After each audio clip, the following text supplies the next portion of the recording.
Good morning, my dear students. Today I have discussed the chapter number 12 of Biology Ecosystem.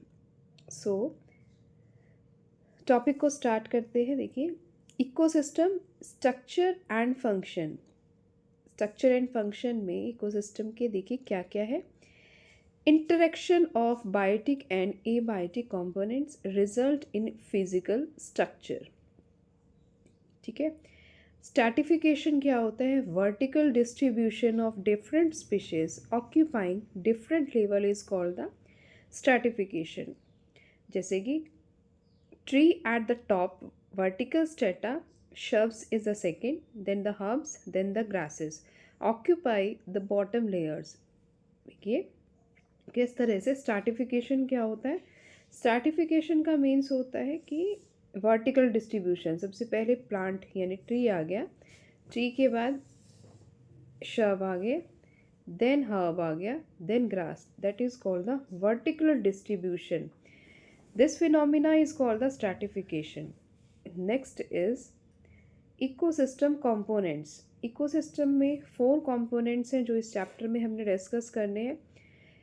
Number 1 is the productivity, number 2 is the decomposition, number 3 is energy flow, and number 4 is nutrient cycling. First is productivity. Productivity is the amount of biomass or the organic matter produced per unit area over a time period by the plants during the photosynthesis is the primary production. ठीक है. Means what? जो biomass produce हो रहा है, organic matter produce हो रहा है per unit area में, कितने टाइम पीरियड में जो प्रोडक्शन हो रही है, प्लांट जो प्रोड्यूस कर रहा है फोटोसिंथेसिस के दौरान, that is called the primary production. यानी आप कह सकते हैं प्रोडक्टिविटी की डेफिनेशन क्या हो गई है? Productivity is a rate of biomass production. That is called the productivity. Number 2 देखिए, प्रोडक्टिविटी 2 टाइप से हम डिनोट करेंगे. That is called the GPP and NPP. GPP का मतलब क्या होता है? Gross primary productivity. एनपीपी का मीन्स होता है नेट प्राइमरी प्रोडक्टिविटी. देखिए, ग्रोस का मतलब होता है, जैसे अगर हम एग्जाम्पल पढ़ें, एक एग्जाम्पल से आपको समझाते हैं कि किसी की सैलरी जो है पर मंथ मान लीजिए है ओनली 10,000 रुपीज़. ठीक है, ये उसकी ग्रॉस है. हम कहते हैं ना कट कुटा के सैलरी हमें 9,000 मिली है, तो जो कटा है दैट इज़ मान लीजिए 1,000 जो है उसका मेडिकल हो गया, कुछ भी हो गया, जो भी है वो एक्सपेंसेस जो है वो कट गए हैं, तो उसकी नेट जो सैलरी है वो कितनी होगी? 9,000. ऐसे ही प्रोडक्टिविटी में बिल्कुल क्लियर ऐसे ही जीपीपी यानी ग्रॉस जो प्रोडक्शन हुआ है. ठीक है. And ecosystem is a rate of production of organic matter during the photosynthesis. This is called the gross. Net primary productivity क्या होगी? ग्रॉस प्राइमरी प्रोडक्टिविटी में से जो रेस्पिरेटरी लॉस है उसे क्या कर दिया? माइनस कर दिया. माइनस करने के बाद जो प्रोडक्टिविटी आई है वो है net primary productivity. Means GPP minus R is equal to NPP. ठीक है, तो उसे हमने कहा है नेट प्राइमरी प्रोडक्टिविटी. अब बात करते हैं सेकेंडरी. सेकेंडरी का मतलब है जो प्राइमरी प्रोडक्टिविटी के बाद प्रोड्यूस हुआ है. देखिए, that is defined as rate of formation of new organic matter by consumer. अब सेकेंडरी प्रोडक्टिविटी कब होगी? जब जो कंज्यूमर है उसको ईट अप कर जाएंगे, जो न्यू ऑर्गेनिक जो मैटर प्रोड्यूस होगा उसे हम क्या कहेंगे? Secondary productivity. ठीक है. नेट तो प्रोडक्टिविटी होती है किसके लिए? हार्बीवोर्स या डिकम्पोजर्स के लिए ही अवेलेबल होती है. सेकेंडरी प्रोडक्टिविटी जो है हार्बीवोर्स और जो है इनको ईट अप करेंगे तो उसके बाद जो प्रोडक्शन होगा that is called the secondary primary productivity. तो productivity primary and secondary type से डिफाइन करी मैंने. उसके बाद प्राइमरी जो है, प्राइमरी क्या है? प्राइमरी के 2 मैंने टाइप्स बताए, gross primary productivity and net primary productivity. ठीक है. नेक्स्ट आता है इसके बाद जो सेकेंड लेवल है इकोसिस्टम का, डिकम्पोजिशन. नाम से ही पता चल रहा है डिकम्पोज होना. ठीक है. breakdown of complex organic matter in the inorganic substances like the CO2, water and nutrients। ठीक है, उसे हमने क्या कहा है, डिकम्पोजिशन कहा है। यानी जो कॉम्प्लेक्स ऑर्गेनिक मैटर है वो इनऑर्गेनिक सब्सटेंस के अंदर जैसे कि कार्बन डाइऑक्साइड, वाटर और न्यूट्रिएंट्स में कन्वर्ट हो जाए। ठीक है, इसके बाद देखिए, जैसे कि एग्जांपल लेते हैं इसमें डेट्रिटस, डेड प्लांट्स जो होते हैं, डेड प्लांट्स, उसमें क्या है, दैट रिमेन्स, डेड प्लांट के जो रिमेन्स होते हैं जैसे कि लीव्स है, बाक है, फ्लावर्स है, डेड रिमेन्स ऑफ एनिमल्स है, वो सभी किस में आ जाते हैं, डेट्रिटस में आ जाते हैं। ठीक है, ये लार्जली ऑक्सीजन रिक्वायरिंग प्रोसेस होता है डेट्रिटस। डिकम्पोजिशन देखिए, थ्री टाइप से हम इसको डिफाइन करते हैं, फ्रेगमेंटेशन, लीचिंग, कैटाबॉलिज्म। ठीक है, फ्रेगमेंटेशन का मतलब नाम से ही पता चल रहा है, डेट्रिटस को क्या कर देना, स्मॉल छोटे छोटे पार्टिकल्स के अंदर कन्वर्ट कर देना। कौन करेगा, जैसे कि अर्थवॉर्म। ठीक है, इज अ एग्जाम्पल। डेट्रिटिवोरस कौन सा है, अर्थवॉर्म। जो भी डेट्रिटस था, डेट्रिटस को अब छोटे छोटे पार्ट्स में क्या कर देना, कन्वर्ट करना, अर्थवॉर्म करेगा। लीचिंग का मतलब क्या होता है, जो वाटर सोल्यूबल इनऑर्गेनिक न्यूट्रिएंट्स होते हैं वो सॉइल होरिजोन में चले जाते हैं और प्रेसिपिटेट हो जाते हैं कुछ अनअवेलेबल सॉल्ट्स के अंदर, that is called the leaching. ठीक है, इसके बाद आता है कैटाबॉलिज्म। कैटाबॉलिज्म में क्या आ जाएगा, bacterial fungal enzyme degrade the detritus into simple inorganic matter. जो बैक्टीरिया होता है, फंगल एंजाइम्स वगैरह होते हैं, वो सभी इसको क्या इसमें पार्ट में कन्वर्ट कर देंगे, छोटे छोटे इनऑर्गेनिक सब्सटेंसेस के अंदर कन्वर्ट कर देंगे। ठीक है, तो ये थी डिकम्पोजिशन के कुछ जो थे ये पार्ट्स थे। नेक्स्ट इसके बाद देखिए ह्यूमिफिकेशन और मिनरलाइजेशन, ये भी इसी का ही पार्ट है। ह्यूमिफिकेशन का मतलब होता है जो डार्क अमोर्फस ह्यूमस है। ठीक है, डार्क जो, जैसे कि जो जिसको हम कीचड़ कहते हैं, which is highly resistant to microbial action. ठीक है, और ये ह्यूमिफिकेशन कहलाएगा, मतलब एक्यूमुलेशन, डार्क अमोर्फस जो सब्सटेंस है उसमें कन्वर्ट हो जाना, और ह्यूमस फिर अंडरगो हो जाएगा डिकम्पोजिशन और स्लो रेट के साथ जो है सॉइल के अंदर चला जाएगा। मिनरलाइजेशन में क्या होगा, ह्यूमस इज़ फर्दर डिग्रेडेड और इनऑर्गेनिक न्यूट्रिएंट्स के अंदर वो क्या करेगा, रिलीज हो जाएगा थ्रू द माइक्रोब्स। तो ये कहलाता है मिनरलाइजेशन। ये सभी जो है डिकम्पोजिशन के लेवल्स हैं। नेक्स्ट आता है trophic level in ecosystem. Trophic levels का मतलब होता है, जैसे कि आपको पता ही है, हर्बीवोर्स क्या होते हैं, कार्निवोर्स क्या होते हैं, ऑटोट्रॉप्स क्या होते हैं, जो है हेट्रोट्रॉप्स क्या होते हैं। इसी में ट्रॉपिक लेवल्स आते हैं, अलग अलग लेवल्स पे, प्रोड्यूसर अलग लेवल पे हैं।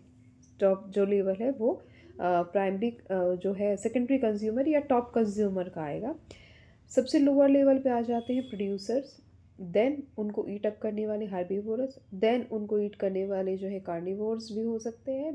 कार्निवोरस में कंज्यूमर कार्निवोरस भी टॉप कार्निवोर हो सकते हैं, जैसे कि लॉयन वगैरह। तो ये कहलाते हैं ट्रॉपिक लेवल्स। देखिए, amount of energy decrease at the successive topic level. जो एनर्जी का लेवल है वो क्या है, प्रोड्यूसर से लेके टॉप जो कार्निवोर है वहाँ तक क्या होता जाएगा, डिक्रीज होता जाएगा।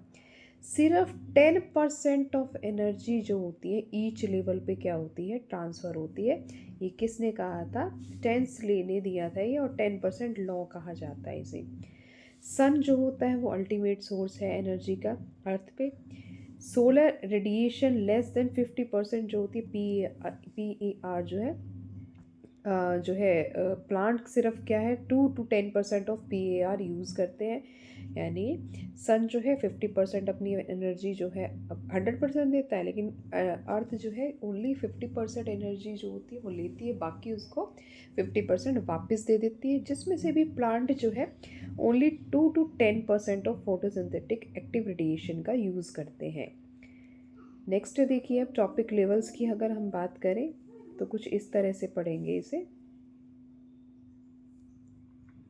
देखिए, यहाँ से शुरुआत करते हैं। प्राइमरी प्रोड्यूसर में क्या आ गया, ऑटोट्रॉप आ गया। ठीक है, प्राइमरी कंज्यूमर्स है, यहाँ पर लिखा हुआ है मैंने प्राइमरी कंज्यूमर्स, पहले producer then consumer then secondary consumers. ठीक है, आप देखिए इधर साइड में आप देख सकते हैं प्राइमरी प्रोड्यूसर में कौन आ जाता है। प्राइमरी प्रोड्यूसर में जैसे कि green plants first topic level पे आ गए, सेकेंडरी टॉपिक लेवल पे हार्बीवोर्स आ गए जैसे कि हिरन आ गया, डियर आ गया। थर्ड टॉपिक लेवल पे प्राइमरी कार्निवोर्स आ गए। ठीक है, और फोर्थ पे सेकेंडरी कार्निवोर्स हो गए। जैसे कि एग्जांपल लेते हैं यहाँ पर देखिए, प्राइमरी में तो प्रोड्यूसर्स में क्या आ जाएगा, वुडी प्लांट्स आ गए, हार्बीवोरस जो प्लांट्स होते हैं, हार्बेशियस जो प्लांट्स होते हैं, इनको ईट अप करने वाले मैमल्स, इंसेक्ट, कुछ भी हो सकता है, बर्ड हो सकता है। इसके बाद बर्ड या वॉल्फ हो सकता है जो प्राइमरी कार्निवोर्स में आते हैं, और टॉप जो कार्निवोर्स होते हैं वो मैन या लाइन में आ जाता है। ठीक है, तो ये थे। अगर एक्वेटिक की बात करें तो एल्गी आ जाती है, फाइटोप्लैंक्टन्स आ जाते हैं यहाँ पे प्राइमरी में।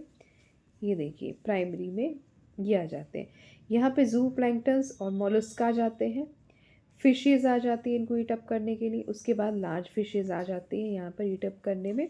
ये टेरेस्ट्रियल इकोसिस्टम का टॉपिक लेवल मैंने आपको बताया, और ये एक्वेटिक सिस्टम का टॉपिक लेवल है। नेक्स्ट देखिए इसके बाद डेट्रिटस फूड चेन और ग्रेजिंग फूड चेन में क्या क्या डिफरेंस है। डेट्रिटस फूड चेन ये बिगिन होती है डेड ऑर्गेनिक सब्सटेंसेस से। ठीक है, ये सन जो होता है, इसका सोर्स ऑफ एनर्जी जो है सन से स्टार्ट होती है। ये डिकम्पोजर से मेडअप होती है जैसे कि मेनली फंजाई या बैक्टीरिया। यहाँ पर ऑटोट्रॉप से हेटरोट्रॉप्स तक जाते हैं as per law of the thermodynamics. इसके बाद देखिए नेक्स्ट टेरेस्ट्रियल इकोसिस्टम जो होता है, much largely fraction of energy जो होती है वो यूज़ होती है। यहाँ पर एक्वेटिक सिस्टम जो है, एक्वेटिक सिस्टम की अगर हम बात करें तो GFC जो होती है that is a major conducts for the energy flow. ठीक है, स्टैंडिंग क्रॉप का मतलब क्या होता है, स्टैंडिंग क्रॉप होती है each topic level has certain mass of the living. ठीक है, topic level has a certain mass of living material at the particular time is called the standing crop. यानी ईच लेवल पर कुछ mass of living material जो होता है particular time पे, उसे कहते हैं स्टैंडिंग क्रॉप। और ये मेज़र किया जाता है बायोमास सब्सटेंसेस से as per number of the unit area. Next देखिए इकोलॉजिकल पिरामिड्स आ जाते हैं। यहाँ देखिए फूड और एनर्जी रिलेशनशिप अगर हम बात करें ऑर्गेनिज्म के डिफरेंट लेवल पे, इकोसिस्टम के जो है पिरामिड से, जैसे कि pyramid of number, pyramid of biomass, pyramid of energy. ये देखिए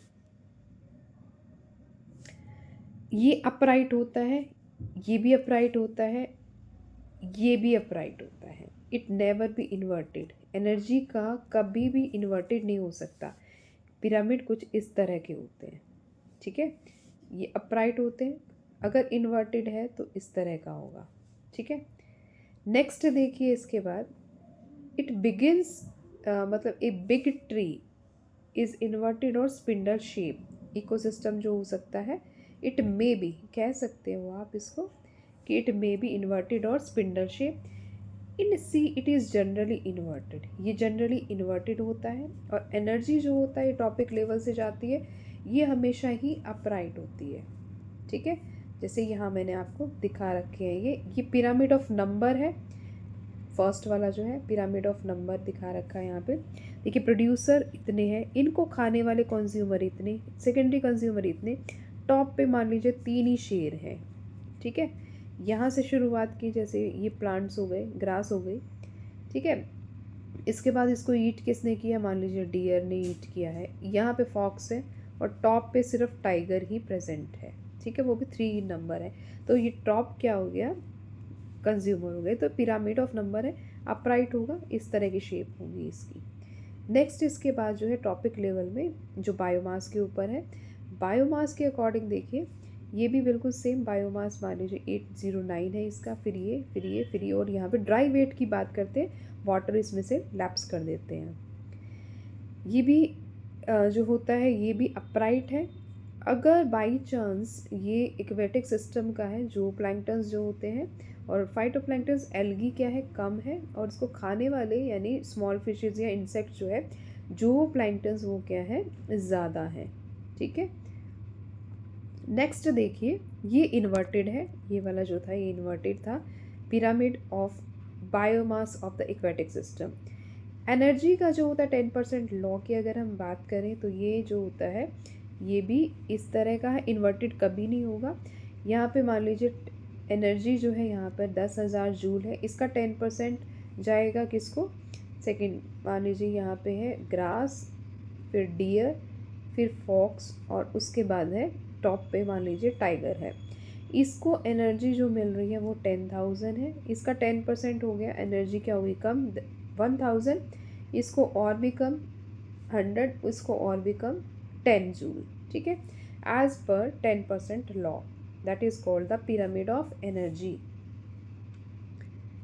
तो यहाँ तक हमने स्टडी किया। लिमिटेशन इकोलॉजिकल पिरामिड्स की यही है, it does not take the account that the same species belonging to two or more then topic level, मतलब इसने एक से ज़्यादा अगर स्पीशीज़ हो गई तो उसको नहीं कंसिडर किया है। ठीक है, it assumes the simple food chain से रिलेटेड है, फूड वेब से रिलेटेड नहीं है। सेप्रोट्रॉप्स को कोई भी प्लेस नहीं मिला है, या डेट्रिटिवोर्स जो है, सेप्रोट्रॉप्स जो है उसको कोई भी जगह पिरामिड्स में नहीं दी गई है। तो ये इसकी क्या है, लिमिटेशंस है। तो इसको कुछ ही केसेस में पिरामिड्स को यूज़ किया जा सकता है बताने के लिए। तो thank you for watching this video, channel को सब्सक्राइब कीजिए। डेली पर जो है टॉपिक्स जो है इसके 12th क्लास के मैं हर मतलब कि जैसे ही टाइम मिलेगा वैसे वैसे हर चैप्टर की वीडियो इसी तरह से शेयर कर दूंगी। एग्ज़ाम पॉइंट ऑफ व्यू के लिए पूरे आपके ये नोट्स जो है तैयार करके मैंने बना रखे हैं, तो इसको मैं डालती रहूँगी। Thanks for watching this video, thank you so much.